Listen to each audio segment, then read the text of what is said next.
नमस्कार, आप देख रहे हैं यूपी टीवी 7। पहले भी रोजगारों को रोजगार दिया गया और यदि पुनः मौका मिला तो फिर से रोजगार दिया जाएगा, ये भरोसा देते हुए गरौठा से सपा प्रत्याशी पूर्व विधायक दीप नारायण सिंह यादव ने अपने समर्थकों के साथ मिलकर क्षेत्र में जनसंपर्क किया।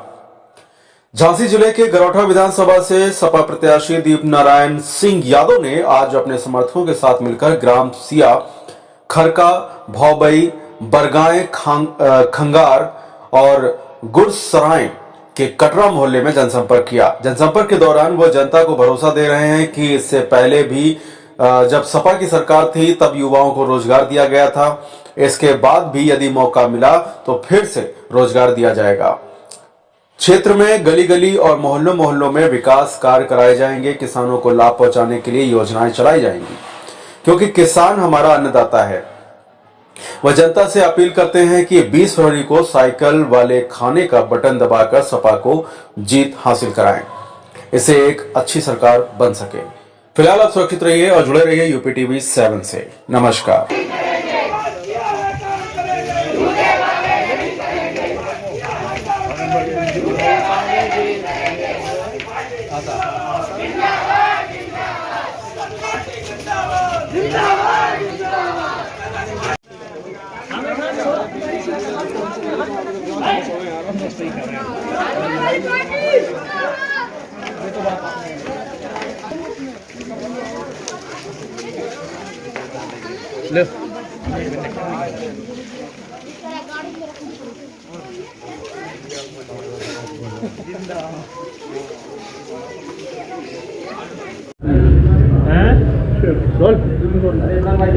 पर राजनाथ सिंह का एक बयान आया है। उन्होंने कहा है कि योगी जो हैं वो ऑलराउंडर खिलाड़ी हैं। उन्होंने विपक्ष के सभी विकेट उखाड़े हैं, जिसमें समाजवादी पार्टी भी शामिल है, और योगी ने जो है वो बुंदेलखंड का बहुत विकास किया है।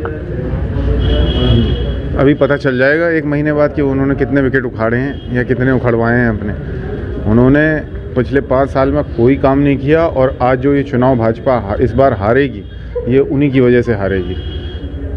दिशाहीन शासन रहा उनका, ना उनको ये पता था हमें प्रदेश को कहाँ ले जाना है। शुरुआती जब मुख्यमंत्री बने बूचड़खाने बंद कराए, फिर चालू करा दिए, फिर गायों के नाम पे गाय, गंगा और गोबर, 3 चीज़ों के नाम पे वो 5 साल राजनीति करते रहे और तीनों चीज़ों में कुछ नहीं कर पाए। ना गायों का कुछ कर पाए।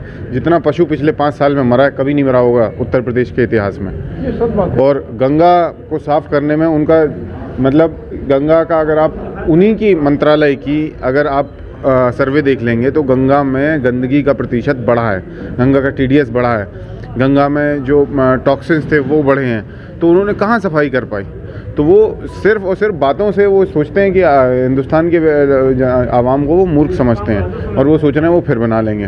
उन्होंने कहा है कि बुंदेलखंड को हमने विदेशों की तर्ज पर विकसित कर दिया। तो देख लीजिए आप विदेशों की तर्ज पे जाके गाँव में जरा सड़कें दिखाइए उनको कि विदेशों जी का कहना है बबीना में सबसे ज़्यादा जो है योजनाएं लाएंगे। हाँ, तो योजनाएं कौन सी आई हैं आप देखिए। कोई योजना हो, वो तो कह रहे हैं, उनके बयान मैंने सुने थे कि हर गांव में ग्राउंड बन गया। जरा बबीना की जितनी भी ग्राम पंचायतें हैं, जरा जाके ग्राउंड देख के आइए कहाँ खेलने के लिए ग्राउंड बना है। तो आप उनका काम बातों से नहीं होता, काम तो यथार्थ पे दिखाई देता है, और अगर दिखाई देगा तो बोलने की ज़रूरत नहीं पड़ेगी। तो वो आप जाके उनके काम का आकलन कीजिए, गांव-गांव जाके उन्होंने जो चीज़ें बोली हैं कितनी सही हैं कितनी गलत है। जनसंपर्क जारी है, क्या कहेंगे? देखिए, लोगों का अपार प्यार और समर्थन मिल रहा है। लोग, ये गांव तो हमारा परिवार है, हमारे पुरखों ने आसपास रहकर ये कहीं ना कहीं विश्वास बनाया होगा। परिवार की तरह सारे लोग साथ हैं। यहाँ जाति वर्ग की लड़ाई नहीं है, लोग विकास करना चाहते हैं, लोग अपनी समस्याएं कम करना चाहते हैं। वहीं फैसलों का भी फर्क है। पिछली सरकार में लैपटॉप मिल रहे थे, बच्चों को कन्या वितरण मिल रहा था, बेटियों को, माताओं को पेंशन का इंतज़ाम था। कोई गांव ऐसा नहीं जहां हम लोगों ने काम न कराया हो। इस गांव में भी आप जिस सड़क पे खड़े हैं, कोई सीसी पूछेंगे किसके समय बनी, कब बनी, तो आप पाएंगे कि समाजवादी सरकार ने बनी है।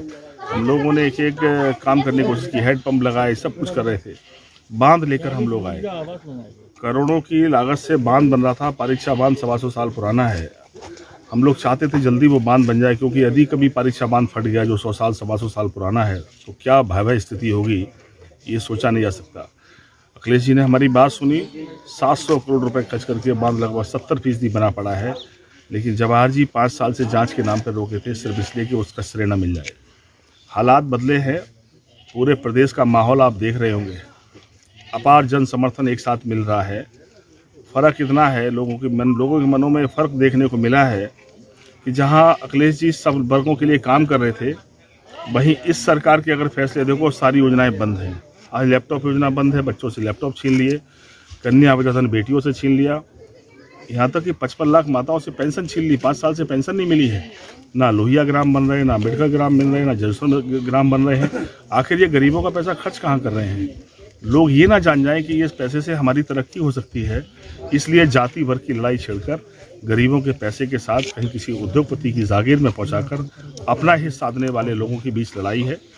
विकास और वादों के बीच लड़ाई है। यहाँ वादे तो बहुत बड़े हैं बीजेपी के, पर विकास के नाम पे शून्य है। गांव में कोई काम नहीं किया उन्होंने। लोगों ने सोचा था कि जवाहर जी बनेंगे, हम लोग तो सब वर्गों की बेटियों की शादी करते थे, बहनें बनाई हमारे पास। मैं कह सकता हूँ राजनीति में जितनी बहनें भगवान ने मुझे दी, इतनी बहनें किसी नेता के पास नहीं है।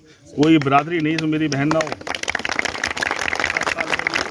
जवाहर जी ने किसी एक बेटी की शादी नहीं की, तो हमने कहा 500 शादियां रुक गई, आने वाले 5 साल में हम लोग 1000 बेटियों की शादी करेंगे। कोई बिरादरी नहीं होगी,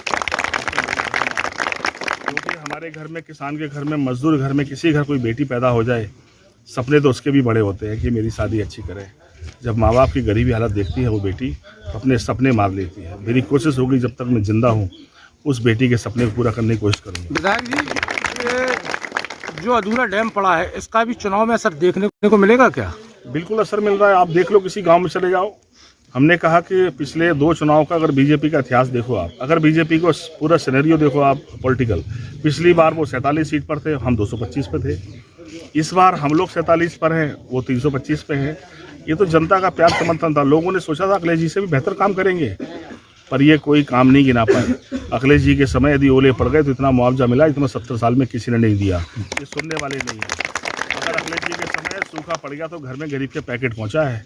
तो मैंने कहा लोगों में फ़र्क देख लिया। लोग ये जानना चाहते हैं, लोग अब जातियों के नाम पर नहीं लड़ना चाहते, लोग तरक्की करना चाहते हैं। वो अपने पैसे का इस्तेमाल अपने गाँव की तरक्की पर करना चाहते हैं। अपनी परेशानी, बच्चों की पढ़ाई का इंतजाम नहीं है। अगर लैपटॉप योजना बंद नहीं होती तो गरीब मजदूर के बेटों की पढ़ाई बंद नहीं होती। बड़े वजन की आज अखिलेश यादव की सब नकल कर रहे हैं। कौन मॉडर्न पुलिस लेके आया? आप 100 नंबर डायल करो, पुलिस आ रही है। मैंने कहा जवाहर जी को जिस उम्मीदों से बनाया था, वो किसी गांव में कोई काम नहीं गिना सकते। और मैं दावे से कह सकता हूं, आप किसी गांव चले जाओ विधानसभा के, कोई गांव ऐसा नहीं होगा जहां दीपक यादव ने कोई ना कोई बड़ा काम ना कराया हो। ये फर्क है हम लोगों में। मैं कह सकता हूँ उसकी वजह है कि आप जाति बंधनों से छोड़कर लोग सब मिलकर साथ दे रहे हैं।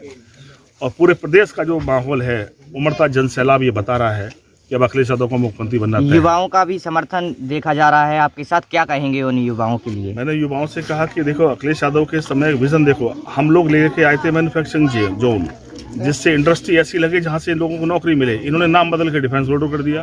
कोई उद्योग लगा 5 साल में? मैं वादा करता हूँ लोगों से, सरकार बनेगी, जल्दी उद्योग लगाऊंगा और यहीं के लोगों को 50% नौकरी मिलेगी उस पर।